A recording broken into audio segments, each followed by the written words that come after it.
ગઈકાલ તારીખ 4/8/2025ના આજીડેમ પોસ્ટેમાં આવેલ કોઠારીયા રોડ પર સેલિબ્રેશન પાર્ટી પ્લોટની સામે આ ગુનામાં મરણ જનાર ભાવેશ કરુણાશંકર વ્યાસને 4 ઈસમોએ છરીના ઘા મારેલ હતા અને ત્યારબાદ ભાવેશભાઈને હોસ્પિટલ સારવાર અર્થે લઈ જવામાં આવ્યા હતા અને સારવાર દરમિયાન જ તેમનું મરણ થયેલ હતું.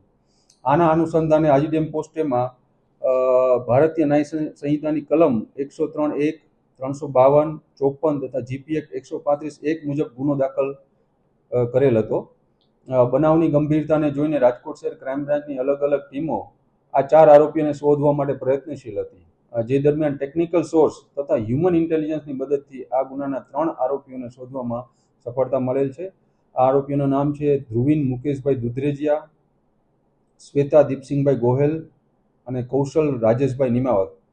હાલ આ 3 આરોપીઓને પકડીને આજીડેમ પોસ્ટે સોંપી ત્યાં વધુ તપાસ તજવીજ ચાલુમાં છે. આ પૈકીના 2 આરોપીઓ ધ્રુવીન તથા શ્વેતા વિરુદ્ધ અગાઉ ભક્તિનગર પોસ્ટેમાં મારામારી, છરી મારવાના તથા ધમકી આપવાના ગુના પણ નોંધાયેલા છે. સાહેબ, ભાવેશ અને વર્ષાબેનને શું સંબંધ હતો જેના કારણે હત્યા થઈ? ધ્રુવીન મુકેશભાઈ દુધરેજિયાને માતા વર્ષાબેન સાથે ભાવેશ બંને ધર્મની બેન માનેલ હતી અને જ્યારે તેમના ઘરે હતા ત્યારે એમનો આ પુત્ર ધ્રુવીન તેમની સાથે રકઝક કરવાનો ઝઘડો કરવા આવતા અને એમાં ભાવેશ વચ્ચે પડતા તેમને છરીના ઘા ઝીકીને તેમનું મરણ કરવામાં આવ્યું.